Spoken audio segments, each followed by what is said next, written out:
नमस्कार, आप देख रहे हैं S1 न्यूज। मैं लक्ष्मी नारायण। अभी हमारे साथ जो जुड़ने जा रहे हैं वह देवसर विधानसभा में वर्तमान में वो बहुजन समाज पार्टी से प्रत्याशी हैं और पूर्व में भी इन्होंने विधानसभा चुनाव में प्रत्याशी रहे हैं और इस बार बसपा और गोंडवाना गणतंत्र पार्टी का गठबंधन है, उसी को लेकर के इनका कल टिकट फाइनल हुआ है, जो कि इनका नाम शिवशंकर प्रसाद जी है। आइए इनसे बात करते हैं और जानने का प्रयास करते हैं। सर, सबसे पहले तो आपको बहुत बहुत बधाई एवं शुभकामनाएं। बहुत बहुत धन्यवाद सर, आपने अपने एस न्यूज चैनल पर मुझे आने का मौका दिया। मैं बहुजन समाज पार्टी से सन 2008 से कार्यकर्ता के रूप में मैं जुड़ा और पोलिंग स्तर से मैं कार्य को करता गया। अपने पार्टी के लिए मैंने कार्य किया। हमारे पार्टी के जो कैडर बेस के नेता आदरणीय सुरेश सहवाल जी हैं, उस समय पूर्व में जिला अध्यक्ष भी रह चुके हैं और विधानसभा के प्रत्याशी भी रह चुके हैं। मैंने उनके कैडर को सुनकर प्रेरित होकर बहुजन समाज पार्टी की तरफ मेरा रुझान आया और इससे पूर्व में हमारे परिवार के भी लोग बहुजन समाज पार्टी के लिए काम करते आए और लगातार निरंतर में 15 सालों से पार्टी का काम और जो हमारा यहाँ पर SC ST OBC गरीब जो सवर्ण है, माइनॉरिटी, उनके लिए जो काम करने का BSP के लिए तरीका है, उससे प्रेरित होकर मैंने पार्टी के लिए काम किया, समाज के लिए काम किया, जिससे आस्था को जताते हुए मुझे पार्टी ने दोबारा मुझे विधानसभा देवसर से प्रत्याशी बनाने का मौका दिया। और मेरा देवसर विधानसभा में मैं जब आता हूँ, क्योंकि मेरा कई जगह घर है, मेरे ऊपर बहुत सारे आरोप भी लगते हैं कि मैं बाहरी कैंडिडेट हूँ, लेकिन देवसर विधानसभा में मेरा लंघाडोल में भी घर है, रौहाल बिंदुल में मेरा घर है, सरई में भी मेरा घर है। तो जाहिर सी बात है कि कई आदमी का भारत में कहीं भी घर हो सकता है, कई प्रदेशों में हो सकता है। तो कुछ लोग इस तरह की भ्रांतियां फैलाकर समाज को गुमराह करने की कोशिश करते हैं, लेकिन आज जो असली मुद्दा है उस पर कुछ जो बिचौलिए चाटुकार टाइप के लोग जो हैं वो इस पे मुद्दे को नहीं उठाना चाहते कि भाजपा और कांग्रेस जैसी दमनकारी नीतियां जो इस देश में चलती आ रही है, पूरी तरह से संविधान को नकारा जा रहा है। संविधान के में कितने संशोधन करके इस देश में जो नागरिक, बहुसंख्यक समाज के नागरिक जो हैं, उनके अधिकारों को छीना जा रहा है। कहीं न कहीं आप देखते हैं कि बहुजन समाज पार्टी पे यह आरोप लगता है कि आरक्षण के लिए, ये गरीब लोगों के आरक्षण के लिए वो लड़ाई लड़ती है। आप सही मायने में देख लीजिए तो कितनी बैकलॉग की भर्तियां SC ST OBC की अभी खाली पड़ी हुई हैं, जो लोगों को बिल्कुल नौकरी मिलने का काम नहीं हो रहा है। और अब नई जो मोदी सरकार की जो नीति है, आप देख रहे हैं कि सारे के सारे देश की सरकारी संपत्तियों को वो उद्योगपतियों के अपने निजी मित्रों के हाथों में बेच रहे हैं। रेल बेच रहे हैं, हवाई अड्डा बेच रहे हैं, पोर्ट बेच रहे हैं। तो सभी चीजों को जब ये प्राइवेट हाथों में दे रहे हैं, तो जो हमारे यहाँ पर बाबा साहब डॉक्टर अंबेडकर ने इतने बड़े बहुसंख्यक समाज SC ST OBC को आरक्षण का प्रावधान किया था, वो कहीं ना कहीं प्राइवेट कंपनियों में आरक्षण लागू नहीं हो पा रहा है। तो हमारी पार्टी का जो मूल सिद्धांत है, वो बहुजन समाज पार्टी का मूल सिद्धांत ही है, जो संविधान में हमारे आपके अधिकार जो बाबा साहब दे के चले गए हैं SC ST OBC को, और चाहे वो गरीब सवर्ण ही क्यों न हो, उसके लिए हम लोग हमेशा लड़ने के लिए तत्पर रहते हैं। और मेरा यही यहाँ पर देवसर विधानसभा में हमारा विशेष रूप से है कि यहाँ पर युवा पूरी तरह से बेरोजगार हो चुका है। और आप देख रहे हैं कि शिवराज सिंह जी, मामा जी जो हैं, वो अपने लाडली बहनाओं को 1000 रुपए का प्रलोभन दे रहे हैं। 1000 में, इस बढ़ती महंगाई में आप एक गैस का सिलेंडर नहीं ले सकते, लेकिन वो अपने बहनाओं को बेवकूफ बनाने के लिए 1000 का वो प्रलोभन दे रहे हैं। और उससे बढ़ चढ़कर जो एक कांग्रेस है, वो बढ़ चढ़ के 1500 रुपए का प्रलोभन दे रही है। अरे देना ही है तो आप अपने भांजों को रोजगार दीजिए ना। इतनी कंपनियां हमारे देवसर विधानसभा में स्थापित है कि अगर हम यहाँ के एक एक युवाओं को उठाना शुरू करें तो यहाँ पे जो पढ़ा लिखा ITI डिप्लोमा युवा है, यहाँ पे हम उनको 50,000 1 लाख की नौकरी दे सकते हैं, तो अपने माँ को 1,000 की उसको जरूरत नहीं पड़ेगी। अब वो अपने माँ को अच्छी सुख सुविधा दे सकता है, अच्छा कंबल साड़ी अपने माँ को पहना सकता है, भोजन की व्यवस्था कर सकता है, चाहे तो तीर्थ यात्रा भी करा सकता है। लेकिन इस पर ये लोग काम नहीं करना चाहते। इनका सीधा सा इनका ये फंडा है कि जनता को पूरी तरह से निचोड़ लो और इनको चुनाव आए तो ऐसे झूठे थोड़ा बहुत लॉलीपॉप वाले प्रलोभन दे दो और दारू मुर्गा कंबल साड़ी पैसे बांटकर इनको चुनाव जीतना है। ये इनकी नीति है। और आप कहीं ना कहीं आप देख रहे हैं कि ये भाजपा हो चाहे कांग्रेस हो, ये जनता के लिए काम नहीं करते। ये जो कंपनियां स्थापित हैं सिंगरौली जिले में, ये कंपनियों के लिए काम करते हैं। कंपनियां इनको हजारों करोड़ रुपए देती है कि आप ये पैसा लो और जाओ वोट को खरीदो, जैसे भी मैनेज करना है करो, चुनाव जीत के आओ, अब मेरे प्लांटों को यहाँ पे बसाने का काम करो, जनता को कौड़ी का दाम पर उनकी जमीनों को ले लो, किसानों को उनकी भूमि छीन लो। इसी नीति पर भाजपा की गवर्नमेंट और इसी का बड़का भैया कांग्रेस दोनों मिलकर ये लोग काम करते हैं, पक्ष विपक्ष में रहकर काम करते हैं, जिससे पूरी तरह से जो है जनता उब चुकी है, त्रस्त हो चुकी है। कांग्रेस जैसी शासनकारी दमन शासनकारी नीति को देखते हुए लोगों ने उस बुरी पार्टी को ठुकराकर भारतीय जनता पार्टी को अपनाया।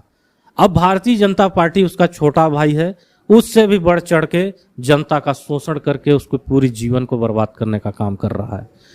अब ये बताया जाए, बहुत जोर शोर से कांग्रेस वाले हल्ला उड़ा रहे हैं कि हमें वापसी, कांग्रेस वापस हो रही है, वापस हो रही है। अरे जनता को कब तक मूर्ख बनाएंगे लोग? अगर कांग्रेस अच्छी होती तो भाजपा को क्यों चुनता? और आज जब भाजपा को लोग इस पूरे प्रदेश से हटाना चाह रहे हैं तो कांग्रेस को क्यों चुनेगा?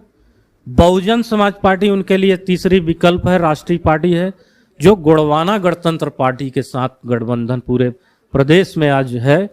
और मिलकर दोनों पार्टियां, गोंडवाना गणतंत्र पार्टी और बहुजन समाज पार्टी, मिलकर मध्य प्रदेश में सरकार बनाने जा रही है।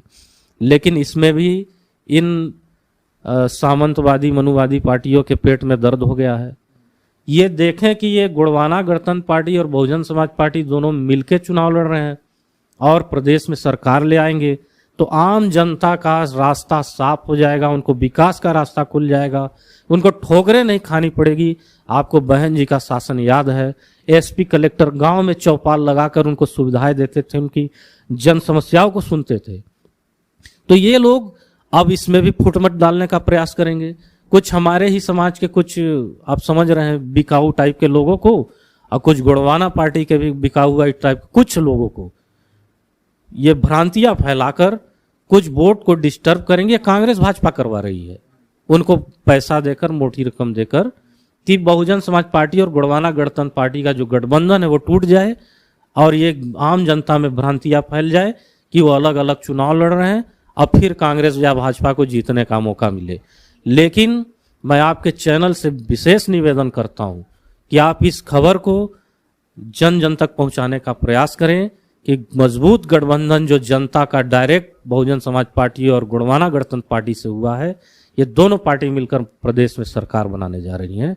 और यहाँ पे जो आज तक यहाँ पे SC ST OBC माइनॉरिटी, गरीब जो सवर्ण हैं, उनका जो हक अधिकार रुका हुआ है, उसको दिलाने के लिए हम लोग आज पूरी तरह से तैयार हैं और सरकार बनाकर इनके अधिकार को दिलाने का काम करेंगे। शिवशंकर प्रसाद जी, अभी जैसे कि 18 वर्षों से मध्य प्रदेश में भाजपा का सरकार है और भाजपा की सरकार होने के बावजूद भी सिंगरौली जिले में और देवसर विधानसभा में ऐसे कौन कौन से कार्य नहीं हुए जो होने चाहिए थे? सर्वप्रथम शिक्षा के स्तर देवसर विधानसभा में बहुत ही निम्न स्तर पर है।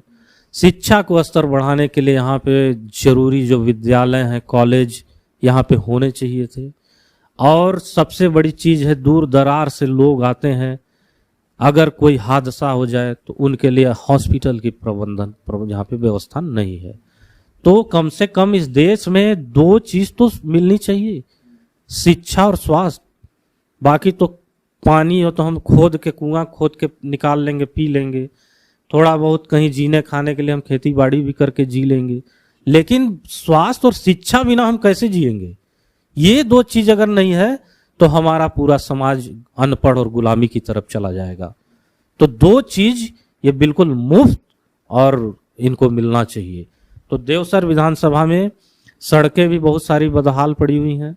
सड़क और ये सब तो बाद के मुद्दे हैं, लेकिन यहाँ पे जीने खाने के लिए कम से कम व्यवस्था होनी चाहिए और युवाओं को रोजगार की व्यवस्था होनी चाहिए कि कंपनियां सब यहीं बसी पड़ी हैं, उसके बाद भी युवा दर दर ठोकर खा रहा है। अगर बहुजन समाज पार्टी को मौका मिलता है, क्योंकि आप लोग जानते हैं यही रिलायंस पावर प्लांट जो शासन में खुला है, ये उत्तर प्रदेश में बहन जी का 2007 का शासन था, तो ये जाके वहां बसना चाहते थे, अलीगढ़ में अपना प्लांट लेना चाहते थे। जमीन भी अधिग्रहण की उनकी सारी प्रक्रिया हो गई थी, लेकिन बहन जी ने उसको शर्त रखा कि आपको जमीन का 4 गुना मुआवजा देना पड़ेगा और जो विस्थापित लोग हैं उनको सारी स्वास्थ्य की, शिक्षा की व्यवस्था देनी पड़ेगी और रोजगार आपको पीढ़ी दर पीढ़ी देना पड़ेगा। ऐसा नहीं कि हम एक बार आपको रोजगार दे दिए तो उनकी पीढ़ी बाद में क्या करेगी। जब तक आपकी कंपनी रहेगी तब तक आपको इनको रोजगार देना पड़ेगा, परमानेंट रोजगार।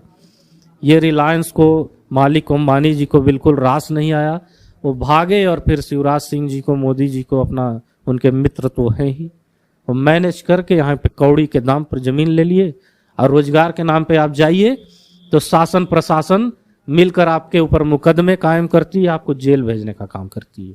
शिवशंकर प्रसाद जी, वर्तमान में अगर देखें तो देवसर विधानसभा में सबसे प्रमुख मुद्दा क्या है? देवसर विधानसभा में सबसे प्रमुख मुद्दा युवाओं का रोजगार है, स्वास्थ्य की व्यवस्था होनी चाहिए और शिक्षा उच्च स्तर पर लाने के लिए यहाँ पे विद्यालय, कॉलेज बनाने की बहुत बड़ी ज़रूरत है। पानी की भी सुविधा यहाँ पे बहुत ज़्यादा नहीं है। पानी की भी, जो कि जल नल योजना पूरे भारत में चल रहा है, लेकिन अभी भी यहाँ पर मैं देख रहा हूँ कई गाँवों में पानी की व्यवस्था नहीं है। तो कम से कम लोगों को पीने के लिए पानी और स्वास्थ्य के लिए एक हॉस्पिटल, अस्पताल, स्वास्थ्य केंद्र होना चाहिए। महंगाई, विस्थापन, क्या ये मुद्दा है देवसर विधानसभा? महंगाई से तो जनता का कमर टूट चुका है, अब विस्थापन से भी जनता को कुछ लाभ मिल नहीं रहा है। जैसा कि मैंने थोड़ा देर पहले ही आपको बताया कि 1000 रुपए में जो लॉलीपॉप सरकार दे रही है, एक आप गैस का सिलेंडर नहीं ले सकते। बाजार में सब्जी खरीदने चले जाइए तो उस 1000 में आप क्या लेंगे? पूरी तरह से महंगाई से जनता त्रस्त हो चुकी है। पेट्रोल डीजल के दाम आप देख ही रहे हैं, आसमान छू रहे हैं। शायद अभी चुनाव आएंगे तो थोड़ा बहुत 1-2 रुपए, 5 रुपए सस्ता भी कर दें, उसके बाद फिर बढ़ा देंगे। मध्य प्रदेश में अभी आप गोंडवाना गणतंत्र पार्टी और बहुजन समाज पार्टी का गठबंधन है, आप लोग किन मुद्दों को लेकर के क्षेत्र में जा रहे हैं? हम लोग गोंडवाना गणतंत्र पार्टी और बहुजन समाज पार्टी के जो कार्यकर्ता हैं, हम लोग जो जनता को आज तक हमारा संवैधानिक अधिकार जो नहीं मिल पाया, ना तो आप देख रहे हैं कि संविधान लागू होने के बाद जो मेहनत किए, जंगल काटे, खेत बनाए, हल जोते, आज उनके पास ज़मीनें नहीं हैं। ज़मीनें कोई बहुत बड़े बड़े लोग जो कभी हल चलाने का काम नहीं किए, उनके नाम पर 100 एकड़, 200 एकड़, 500 एकड़ उनके नाम पर ज़मीनें हैं। तो सबसे पहले तो इस जो हमारे SC, ST, OBC, माइनॉरिटी और गरीब समाज है, सवर्ण समाज, उनके लिए ज़मीन का व्यवस्था कराया जाएगा। जैसे कि उत्तर प्रदेश में बहन जी ने 3-3 एकड़ ट्यूबवेल लगा के दिया। और जो कंपनियां हैं जो यहाँ के विस्थापितों को रोजगार नहीं दे रही हैं, उनके लिए अगर मैं विधायक बनता हूँ तो सारी कंपनियों के ताले खुल जाएंगे और यहाँ के विस्थापितों को साथ साथ जो इस दायरे में कंपनियों के आते हैं 20-25 किलोमीटर के रेंज में, उनको रोजगार देना पड़ेगा। स्वास्थ्य का हमारा सबसे बड़ा मुद्दा है और शिक्षा का सबसे बड़ा मुद्दा है, क्योंकि शिक्षा, बाबा साहब ने कहा था, शिक्षा वो शेरनी का दूध है जो पिएगा वो दहाड़ेगा। ये जो अभी क्या बोलते हैं बसपा और गोंडवाना गणतंत्र पार्टी का गठबंधन है, इससे आपको कितना फायदा होने वाला है बसपा और गोंडवाना गणतंत्र पार्टी को? बहुत अच्छा प्रयोग है, क्योंकि गोंडवाना गणतंत्र पार्टी का तो वोट परसेंट 18-19 हज़ार पिछले बार था, हमारा भी 15 हज़ार के करीब था। लेकिन जो सामाजिक वोट को देखा जाए तो गोंडवाना गणतंत्र पार्टी का भी 35-40 हजार से ऊपर वोट है, पार्टी का नहीं, आदिवासी समाज का। और जो हमारे शेड्यूल कास्ट समाज का वोट है वो भी आपका 45-50 हजार से ऊपर है।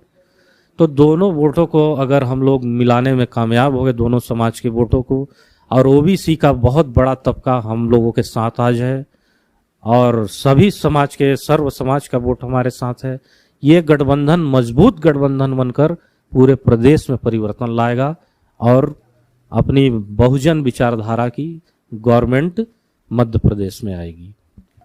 शिवशंकर प्रसाद जी, वर्तमान में जो अभी अन्य राज्यों में जाति जनगणना हो रही है, तो उसमें जाति जनगणना में आपकी क्या प्रतिक्रिया है, आपकी पार्टी का क्या प्रतिक्रिया है, और गोंडवाना गणतंत्र पार्टी है उसकी क्या प्रतिक्रिया?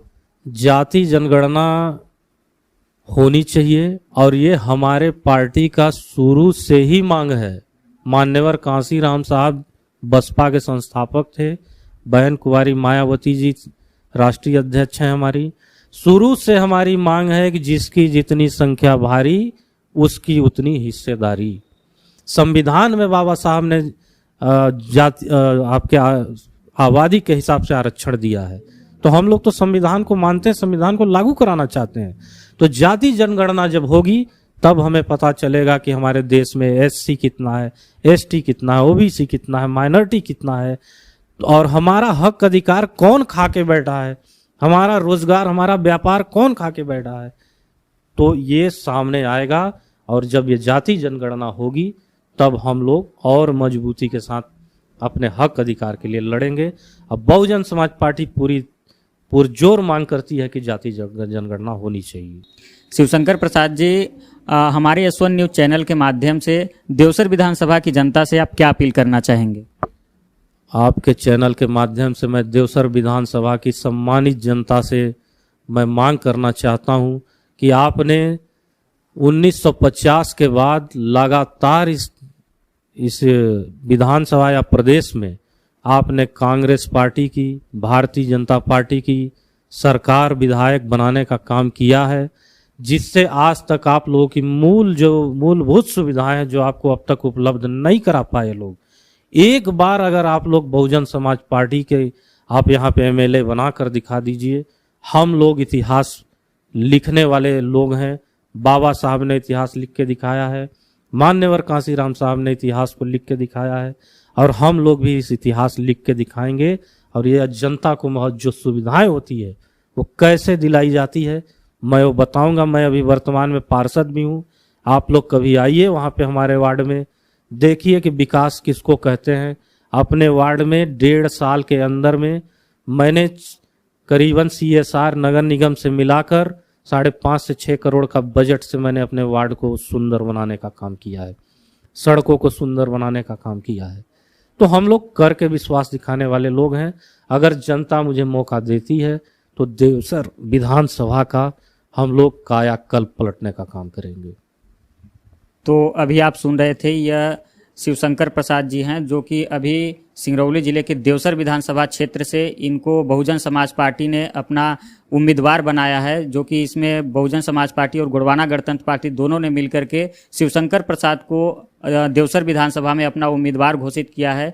आप हमारे इस वीडियो को ज़्यादा से ज़्यादा शेयर करें और अपनी जो प्रतिक्रिया हो कमेंट के माध्यम से हमें साझा करें। कैमरामैन सावन के साथ मैं लक्ष्मी नारायण, धन्यवाद।